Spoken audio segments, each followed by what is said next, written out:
कैसे हो बच्चों? तुमने पिछली एक्सरसाइज बना ली? Okay, very good.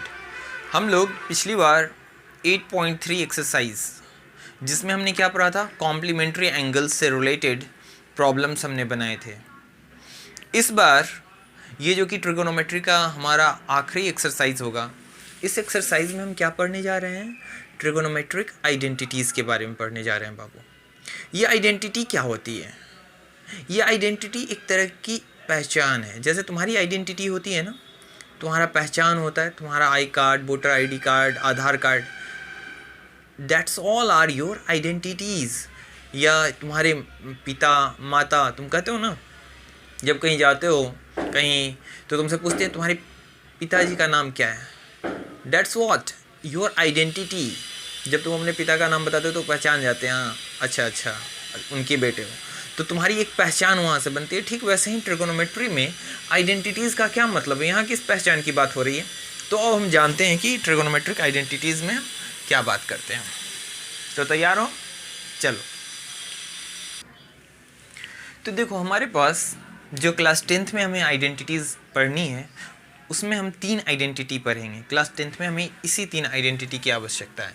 आइडेंटिटी और होती हैं, ये तुम्हें 11th क्लास में पढ़ने को मिलेगा, लेकिन क्लास 10th के लिए यही 3 आइडेंटिटी इनफ है, इन्हीं पे क्वेश्चन बनते हैं, तो तुम्हें इसी आइडेंटिटी पे फोकस करना है।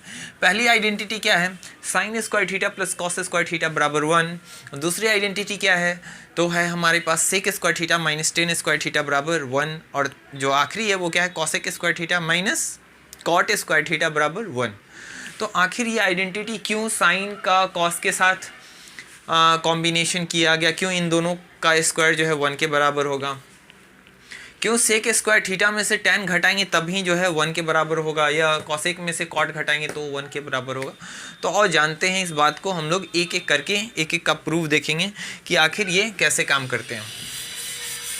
तो देखो, इसके प्रूविंग के लिए हम पहला, ये हमारा फर्स्ट है, फर्स्ट आइडेंटिटी, ये सेकेंड और ये थर्ड। तो हम फर्स्ट आइडेंटिटी का प्रूफ देखते हैं। तो हम प्रूफ कैसे करते हैं? LHS लेंगे। तो फर्स्ट आइडेंटिटी है sine square theta plus cos square theta बराबर 1। तो हम LHS लेते हैं अपना। तो LHS क्या है हमारा बाबू? Sine square theta plus cos square theta. चलो अब मुझे बताओ तो बाबू, साइन स्क्वायर थीटा क्या होती है?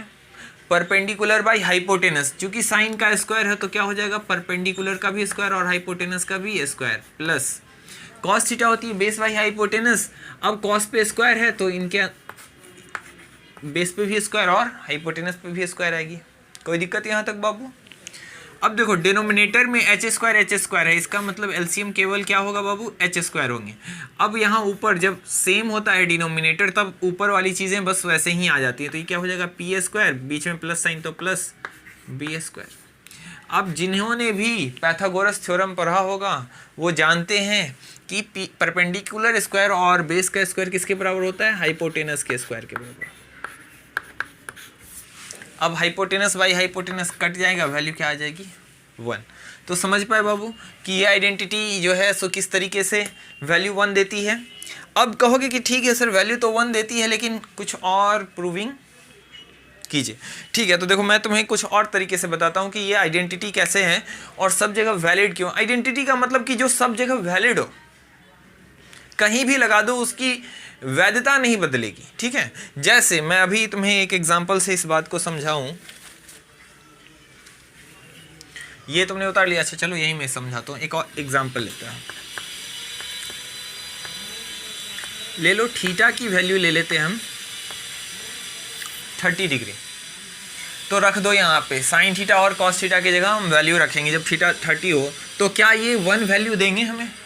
तो देखो, चूंकि ये भी थीटा है ये भी थीटा है, तो हम जो थीटा लेंगे वो दोनों जगह हमें रखना होगा। तो चलो हम बात करते हैं यहाँ पे। तो क्या हो जाएगी बाबू, हम पुट करके देख रहे हैं। जब थीटा 30 हो तो साइन स्क्वायर थीटा की जगह क्या आ जाएगी? Sine 30 plus cos square theta की जगह क्या आ जाएगी? Cos square 30। थीटा की जगह 30 पुट कर दिया हमने।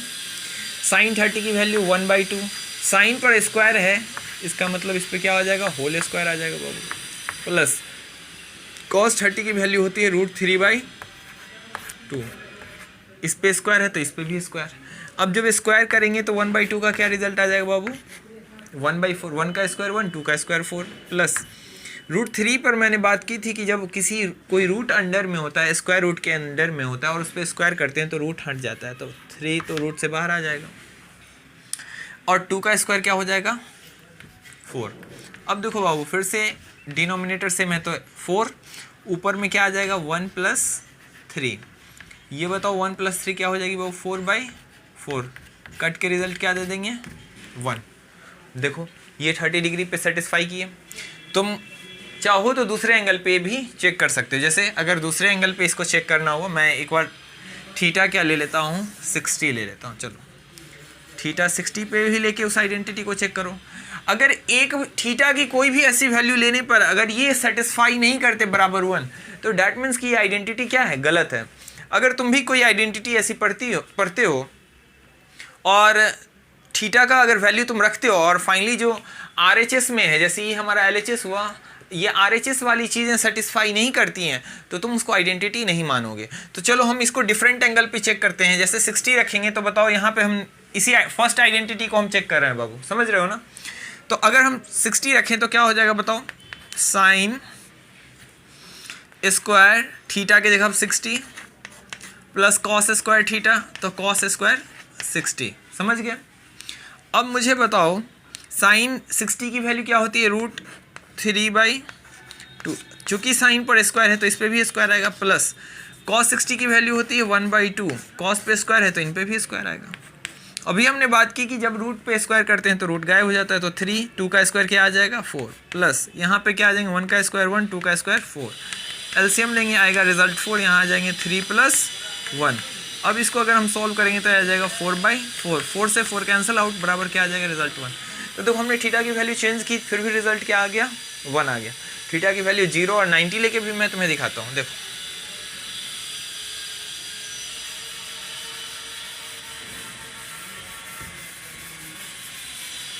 ये तो प्रूविंग ऊपर देख रहे हो, ये तो प्रूविंग था। अब थीटा से हम चेक कर रहे हैं कि क्या हर एक जगह हमारा रिजल्ट थीटा पे सेम दे रहा है कि नहीं।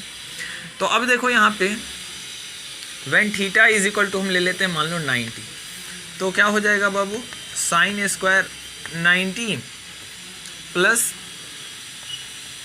Cos square 90। तुम्हें पता है साइन 90 की वैल्यू होती है 1, चूँकि साइन पे स्क्वायर है तो 1 पे स्क्वायर। कॉस 90 की वैल्यू होती है 0, तो 0 पे स्क्वायर, तो 1 पे स्क्वायर 1, 0 पे स्क्वायर 0, बराबर रिजल्ट क्या दे दिया 1। समझ गए बातों को। तो हर एक जगह ये रिजल्ट कितना दे रहा है 1।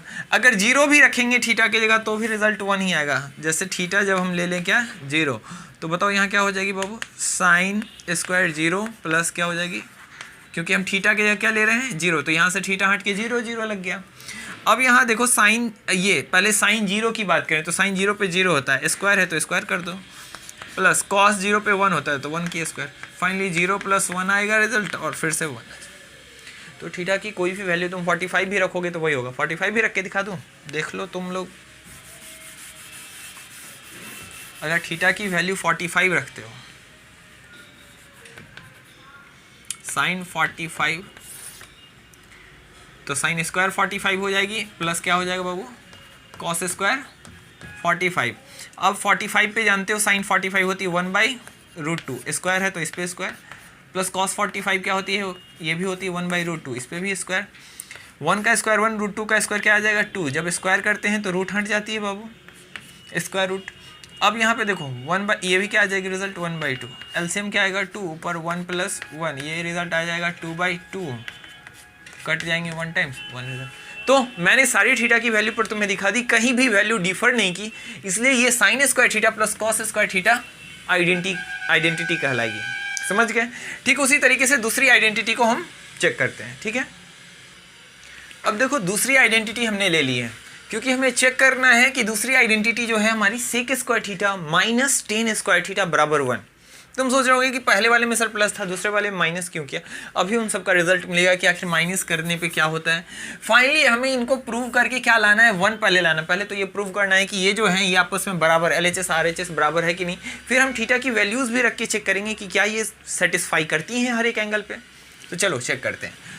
तुम्हें पता है सेक स्क्वायर, अभी पहले सेक की वैल्यू बताओ। तो सेक थीटा तुम जानते हो कि कॉस का उल्टा होता है, कॉस थीटा होती है बेस बाई हाइपोटेनस, तो ये सेक क्या हो जाएगा हाइपोटेनस बाई बेस, इन पे क्या स्क्वायर। माइनस tan थीटा तुम जानते हो परपेंडिकुलर बाई क्या, बेस, क्योंकि ये स्क्वायर है tan स्क्वायर, तो इनके भी ऊपर क्या करना होगा, स्क्वायर। अब बताओ क्या आ जाएगी बाबू ऊपर, H square by B square, ये क्या आ जाएगी P square by B square. देखो नीचे नीचे बेस क्या है, सेम है, तो अब क्या होगा बाबू, एलसीएम बी स्क्वायर आ जाएगी, ऊपर आ जाएगा एच स्क्वायर माइनस क्या, पी स्क्वायर। अब तुम्हें पता है ट्रिगोनोमेट ये पाइथागोरस थ्योरम क्या कहता है बाबू, एच स्क्वायर, देख रहे हो ना, एच स्क्वायर बराबर होती है P square plus B square. अब अगर मुझे ये बी स्क्वायर चाहिए तो बताओ बी स्क्वायर बराबर क्या हो जाएगी, तो बी के अलावा यहाँ पी स्क्वायर है ना, इसको इधर भेज देंगे तो क्या आएगी result, H square minus P square. तो देखो तो H square minus P square की जगह हम क्या लिख सकते हैं बाबू, बी स्क्वायर। तो यहाँ पे देखो तो इसकी जगह क्या लिखा जा सकता है, बी स्क्वायर, और नीचे में ऑलरेडी बी स्क्वायर है, बी स्क्वायर से बी स्क्वायर कट के रिजल्ट क्या आ गया, 1। देखो अब ये सेटिस्फाई कर गया LHS RHS, दैट मीन्स कि ये हमारी, ये तो सही है। अब हम थीटा पे रख के चेक करेंगे कि ये थीटा पे कैसे काम करती है। तुम्हें एक चीज़ मैं और बता दूं, अंत में बताऊंगा, अभी पहले इसको देखो। अभी प्रत्येक थीटा पे रख के चेक करते हैं कि क्या ये आइडेंटिटी प्रत्येक एंगल पे सेटिस्फाई होती है या नहीं। इसको मैं मिटा रहा हूँ, तुमने देख लिया तो चलो पहले हम रखते हैं theta is equal to 0 degree से शुरू करते हैं। तो चलो sec square 0 degree minus tan square 0 degree. अब देखो cos 0 की वैल्यू क्या होती है बाबू, 1 होती है। सेक चूंकि cos का उल्टा होता है, तो ये बताओ ये क्या रिजल्ट दे देगा, ये दे देगा 1/0। क्या दे देगा, जैसे देखो cos थीटा की वैल्यू होती है, cos 0 की वैल्यू होती है 1, ठीक है। तो cos 0 की वैल्यू होती है 1, तो sec 0 की वैल्यू क्या होगी, तो ये उल्टेगा, तो नीचे में कुछ नहीं तो 1, तो ये फिर भी क्या रिजल्ट दे देगा 1, तो यहाँ पे क्या आ जाएगा 1 का स्क्वायर। tan 0 की वैल्यू क्या होती है, तो tan 0 की वैल्यू 0 होती है, तो लगा दो 0 स्क्वायर। बताओ 1 में से 0 जाएगा तो क्या बचेगा 1, प्रूव्ड, सही है। चलो अब बात करते हैं किसकी, जब थीटा हो हमारी 30 डिग्री, तो sec square 30 minus of tan square 30, check करो इसको कि ये 1 के बराबर होता है कि नहीं। 0 पे तो सेटिस्फाई हो गई, 1 पे चेक करते हैं। तो बताओ सेक स्क्वायर 30 की वैल्यू क्या होती है, तो cos 30 की वैल्यू होती है √3/2, तो सेक 30 की वैल्यू हो जाएगी उलट दो 2/√3, चूँकि इस पे स्क्वायर है तो यहाँ भी होल स्क्वायर देंगे। tan 30 की वैल्यू तो 1/√3 होती है। तुमने वैल्यू नहीं याद किया है तो जल्दी से याद कर लो बाबू, ये बहुत इंपॉर्टेंट है। 2 की स्क्वायर 4, √3 की स्क्वायर तो रूट क्या हो जाएंगे गायब, 1 की स्क्वायर 1, √3 की स्क्वायर 3 आ जाएगी। अब देखो ये एलसीएम क्या आएगी 3, यहाँ आ जाएगा 4 - 1, क्या आएगी रिजल्ट बाबू 3/3, 4 में से 1 जाए, 3 से 3 कट जाएंगे, वैल्यू क्या दे देगा 1। 30 डिग्री पे भी ये क्या है सेटिस्फाइड है। चलो 30 के बाद हम थीटा 45 डिग्री पे चेक करते हैं, तो sec square 45 minus tan square 45, तो सेक स्क्वायर 45, तो सेक 45 तो क्या cos 45 क्या होती है बाबू, तो cos 45 होती है 1/√2, तो सेक 45 क्या हो जाएगी √2/1। नीचे 1 को नहीं लिखते हैं, वो अंडरस्टूड होता है, इसलिए इसको छोड़ दिया हमने नीचे। tan 45 की वैल्यू होती है 1 का स्क्वायर 1। अब बताओ √2 का स्क्वायर क्या 2, 1 का स्क्वायर 1, रिजल्ट क्या हुआ। फाइनली इसी तरीके से तुम क्या कर सकते हो, आगे की वैल्यूज़ पे भी ट्राई करके देख सकते हो, और तुम देखोगे कि प्रत्येक जगह पे ये उसको सेटिस्फाई करेगी, इसलिए इनको हम फाइनली क्या बोलेंगे आइडेंटिटी। ऐसा नहीं कि एक जगह सेटिस्फाई करे और दूसरी जगह सेटिस्फाई ना करे, तो उनको हम क्या बोलेंगे आइडेंटिटी। जैसे मैं बताता हूँ तुम्हें कि अगर कोई एक है,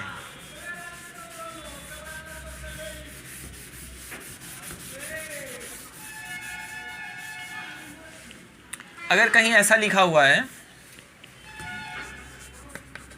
साइन थीटा बराबर कॉस थीटा, और तुमसे कहे कि ये एक आइडेंटिटी है, क्यों, क्योंकि जब थीटा 45 डिग्री हम लेते हैं तो साइन 45 जो होता है वो cos 45 के बराबर होता है, जो कि क्या होता है 1/√2। तब तो ये प्रूव्ड है। लेकिन जैसे ही हम थीटा की वैल्यू चेंज करते हैं, जैसे ही हम थीटा ले लेते हैं 30, तो बताओ sin 30 क्या आ जाता है बाबू, sin 30 की वैल्यू आ जाती है 1/2, और यहीं पे cos 30 की वैल्यू क्या आ जाती है √3/2। अब बराबर हुई क्या, नहीं। तो इसको हम आइडेंटिटी मानेंगे, नहीं मानेंगे, क्योंकि आइडेंटिटी वही कहलाएगी जो प्रत्येक थीटा की वैल्यू पर क्या करे, सेटिस्फाई हो। समझ गए। तो हम किसी को भी आइडेंटिटी ऐसे नहीं मान लेते, जो प्रत्येक पहलू पर क्या हो, खरी उतरे, वही क्या है हमारी आइडेंटिटी कहलाएगी। चलो तुम समझ गए होगे। लाइट आ रही है बोर्ड पर, चलो इसको मैं मिटाऊं। चलो हमारी तीसरी आइडेंटिटीज पे अब हम बात करते। देखो हमारी तीसरी आइडेंटिटी, हमने 2 आइडेंटिटी प्रूफ कर लिया, एंगल पे भी चेक करके देख लिया, अलग अलग वैल्यूज रख के, सब पे वो सेटिस्फाई कर रही थी। अब हमारी तीसरी जो है वो कोसेक स्क्वायर थीटा माइनस क्या है, कॉट स्क्वायर थीटा बराबर क्या है बाबू 1। तो हम देखते हैं कि क्या ये सेटिस्फाई करती है कि नहीं। तो पहले तो हम रेशियो से चेक करेंगे, और रेशियो की ट्रिक मैंने आपको पिछले बार दी थी। क्या ट्रिक दी थी, पाकिस्तान भूखा प्यासा और हिंदुस्तान हरा भरा, आपको याद है ना। आप उस ट्रिक को एक बार देखिए और तब आपको याद रहेगी आसानी से। तो पाकिस्तान से पी, पाकिस्तान भूखा से क्या ले रहे थे हम लोग बी, प्यासा से पी, और हिंदुस्तान से एच, हिंदुस्तान हरा से एच, और भरा से बी। ये p/h, ये b/h, और ये क्या हो जा रही थी p/b। ये रिजल्ट क्या दे रहा था बाबू, साइन। ये क्या दे रहा था, कॉस। ये रिजल्ट क्या दे रहा था, tan। इसी का उल्टा हो जाएगा ना। तो देखो, तो यहाँ कॉसेक है, साइन का उल्टा होता है, तो ये क्या हो जाएगा h/ हाइपोटेनस बाई परपेंडिकुलर का स्क्वायर। माइनस है तो माइनस कॉट, tan की वैल्यू होती है परपेंडिकुलर बाई बेस, तो कॉट क्या हो जाएगी, बेस बाई परपेंडिकुलर।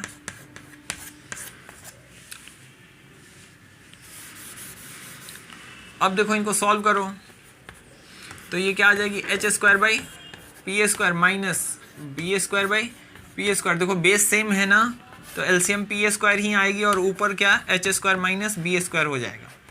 जब देखो बाबू ये डिनोमिनेटर सेम होते हैं तो एलसीएम तो वही हो जाता है, और ऊपर तब कोई चेंजिंग नहीं करती, बस जो है वही लिख देते हैं हम लोग, और जो साइन है वो साइन दे देते हैं।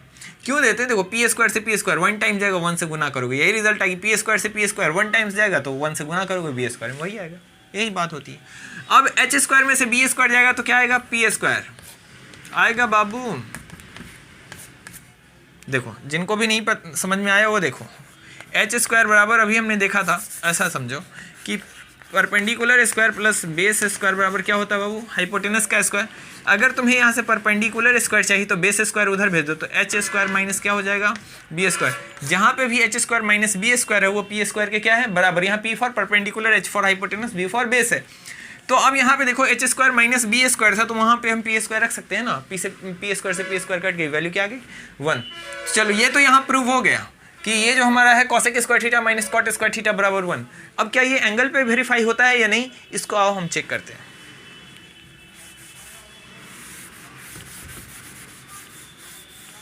हम ले लेते हैं थीटा, कहाँ से शुरू करेंगे, हम ले लेते हैं थीटा, क्या हम थीटा कुछ भी ले लेते हैं, चलो 30 डिग्री। तो मुझे बताओ कोसेक स्क्वायर है ना बाबू, कोसेक स्क्वायर 30 हो जाएगी थीटा की जगह, और यहाँ पे क्या हो जाएगी कॉट स्क्वायर, प्लस नहीं यहाँ माइनस है। देखो cosec square theta minus cot square theta, तो cosec square theta minus cot square क्या 30 लेंगे। अब यहाँ बताओ क्या रिजल्ट आएगी बाबू।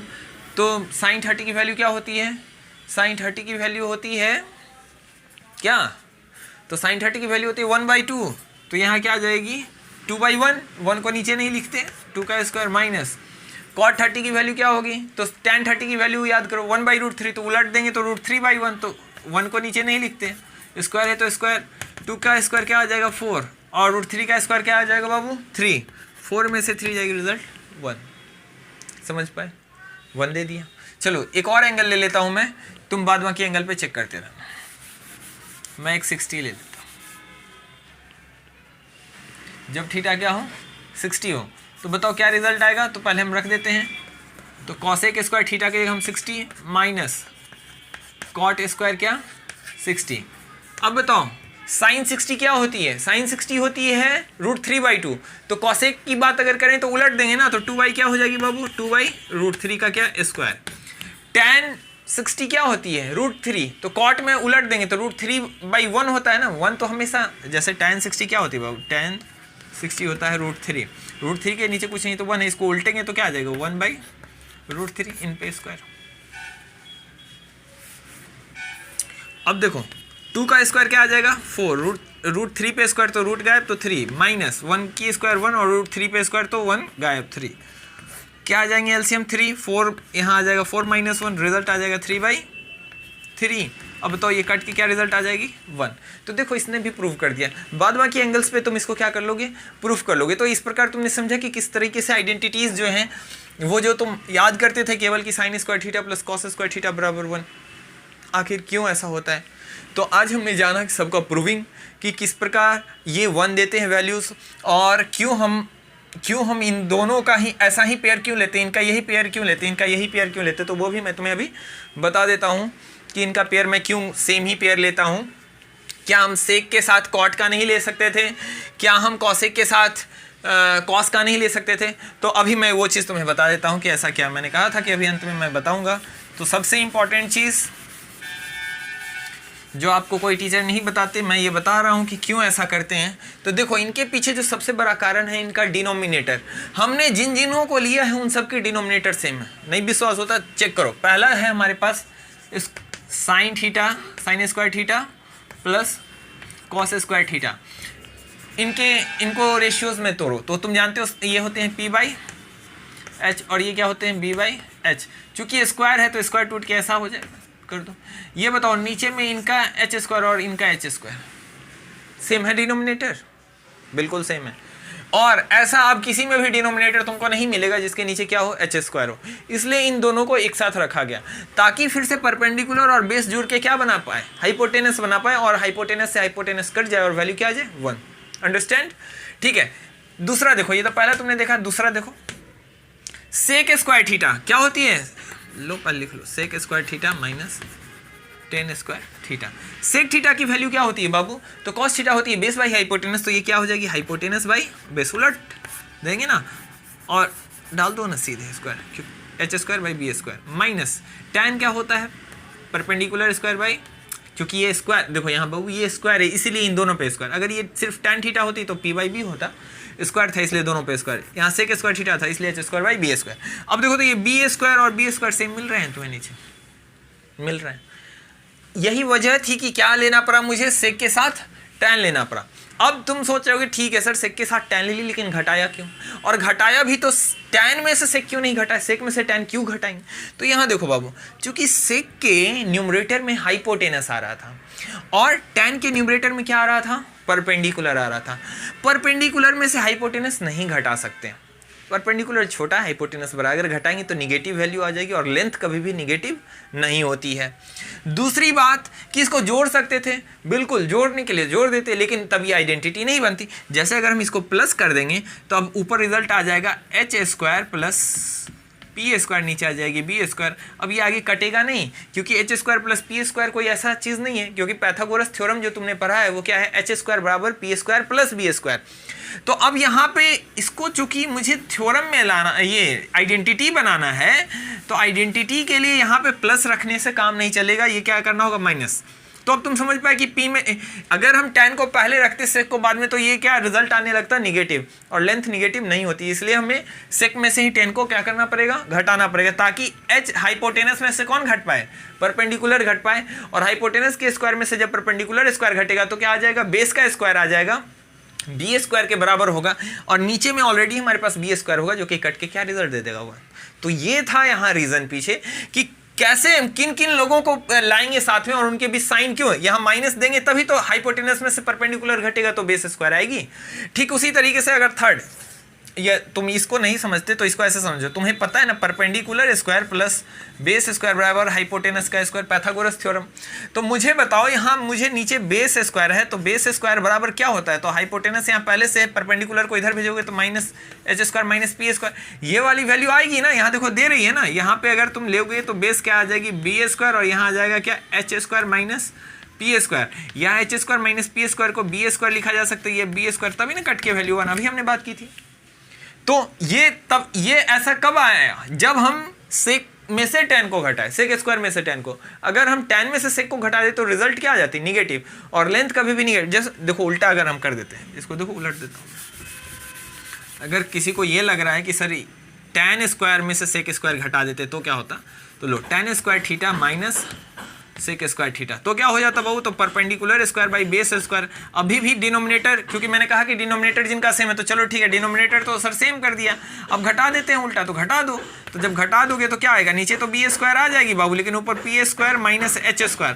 तुम्हें पता है ट्रायंगल में हाइपोटेनस सबसे बड़ी साइड होती है राइट एंगल ट्रायंगल में। क्यों सबसे बड़ी साइड होती है, इसका भी रीजन समझ लो। क्योंकि साइड की जो लेंथ है वो डिपेंड करती है बाबू उसके अपोजिट साइड के एंगल पे। साइड की जो लेंथ है वो किस पे निर्भर करती है, अपोजिट साइड में कितना एंगल बन रहा है। जैसे सपोज करो ये एक ट्रायंगल है, यहां कुछ एंगल बन रहा है ना। अब इस एंगल की बदौलत ये साइड है, अगर ये एंगल और छोटा कर दें, जैसे देखो ये एंगल केवल इतना ही रहे तो साइड केवल कितना बचती है, इतनी। जैसे जैसे एंगल छोटा होगा साइड क्या हो जाएगी, छोटी। अब हम इस एंगल के साइज को बड़ा करते तो देखो अब बनेगी इतनी बड़ी एंगल। जब इतनी बड़ी एंगल बनेगी तो साइड भी क्या हो जाएगा, देखो तो ये साइड कितनी बड़ी होगी। ये डिपेंड करता है कि साइड का लेंथ अपोजिट साइड के एंगल पे, कि अपोजिट में कितना एंगल बन रहा है। अब राइट एंगल ट्रायंगल में अगर हम बात करें, हाइपोटेनस क्यों सबसे बड़ा होगा, क्यों परपेंडिकुलर और बेस क्यों नहीं बड़े हो सकते। अरे हमारे देश में डेमोक्रेसी है भाई, केवल राजपूत ब्राह्मण ही ऊपर क्यों रहेंगे, हमारे SC ST के लोग क्यों नहीं ऊपर आ सकते। तो क्या ट्रायंगल में क्या यहाँ पे हाइपोटेनस का बहुपति है कि यही सबसे बड़ा होगा, लेकिन यहाँ कुछ कारण है क्यों बड़ा होगा, इसको समझना जरूरी है। यहाँ देखो ये बाबू जो हाइपोटेनस है ये किसके सामने वाले को हाइपोटेनस बोलते हैं, 90 के सामने वाले को क्या बोलते हैं, हाइपोटेनस बोलते हैं, 90 के सामने। अब देखो 90 के सामने वाले को अगर हाइपोटेनस हम बोलते हैं तो यहाँ पे तुम बातों को समझो कि अब ट्रायंगल के तीनों एंगल का सम क्या होता है, 180 के बराबर। 90 अकेले ये हो गया तो अब 180 में से 90 घटा लो, रिजल्ट आएगी 90। अब इसी 90 में से इन दोनों एंगल्स को क्या करना है, हमें डिवाइड देना है, यानी कि कुछ इसी 90 में से या तो इसको कुछ देंगे या इसको कुछ देंगे। अब अगर ये 90 में से कुछ भी इसको देते हैं और इसको देते हैं तो ये एंगल 90 से ये दोनों एंगल क्या होती है, छोटी। 90 तब इस ट्रायंगल में सबसे बड़ा एंगल होता है, और चूंकि 90 सबसे बड़ा एंगल होता है इसलिए हाइपोटेनस सबसे बड़ी साइड होती है। समझ पाए हाइपोटेनस क्यों सबसे बड़ी होगी। यहाँ कोई वो नहीं चल रहा है कि ये अपर कास्ट है तो इनको बड़ा दर्जा दिया जाएगा। इनका रीजन है यहाँ पे कि ये 90 के सामने है, तो 90 के सामने वाला साइड बड़ा होगा, क्योंकि 90 एंगल बड़ी है, तो एंगल बड़ी है तो साइड बड़ी बनाएगी। समझ गए बाबू। तो चलो, तो यहाँ पे क्यों नहीं परपेंडिकुलर में से हाइपोटेनस घटा सकते, क्योंकि परपेंडिकुलर कभी भी हाइपोटेनस से बड़ा नहीं हो सकता। क्यों नहीं हो सकता मैंने बताया, क्योंकि परपेंडिकुलर कहाँ है, राइट एंगल ट्रायंगल में आएगा, और यहाँ ये क्या होगा, हाइपोटेनस से कभी भी बड़ा नहीं होगा, क्योंकि ये जो एंगल इस एंगल के सामने अगर ये परपेंडिकुलर है तो ये एंगल हमेशा 90 से क्या है, छोटी है। क्योंकि राइट एंगल ट्रायंगल में 90 के बाद जो दूसरी दो एंगल बचती है वो हमेशा 90 से छोटी होगी, क्योंकि उन दोनों का सम 90 के बराबर है। तो ऑब्वियस सी बात है कि वो दोनों 90 से क्या होंगे, छोटे होंगे। चलो, तो अब तुम समझ गए होगे कि परपेंडिकुलर में से हाइपोटेनस अगर तुम घटाओगे तो यहाँ रिजल्ट क्या दे देगा, माइनस। ये निगेटिव में आ जाएंगे, यानी अगर तुम माइनस कॉमन ले लोगे तो रिजल्ट फिर से ऐसा आ जाएगा, H square minus P square by क्या, बी स्क्वायर। अब H square minus P square की जगह बी स्क्वायर बाई क्या आ जाएंगे, बी स्क्वायर। ये कट जाएगा, लेकिन रिजल्ट क्या, -1। तो -1 नहीं है हमारी आइडेंटिटी ना, तो ये रिजल्ट इसलिए -1 दे रहा था, तो हम सेक स्क्वायर में से ही क्या घटाएंगे बाबू, tan स्क्वायर को घटाएंगे। तुम समझ गए होगे। ठीक इसी प्रकार हम क्या करेंगे,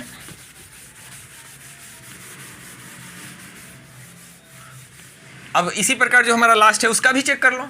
लास्ट है हमारा cosec square theta minus cot square theta. तो देखो कॉसेक को हम क्या लिखते हैं बाबू, तो हम लिखते हैं हाइपोटेनस बाई क्या, परपेंडिकुलर। इस पे स्क्वायर होने की वजह से यहाँ स्क्वायर दे रहा हूं।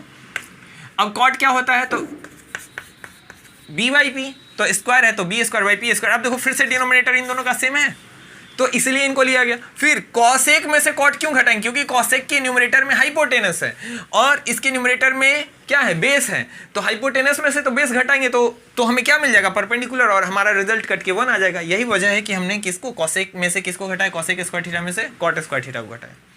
चलो, आई होप कि तुम डिटेल में समझ गए होगे कि ये ट्रिगोनोमेट्रिक आइडेंटिटीज़ कैसे काम करती हैं। इन आइडेंटिटी की मदद से हम कई फार्मूला बना सकते हैं।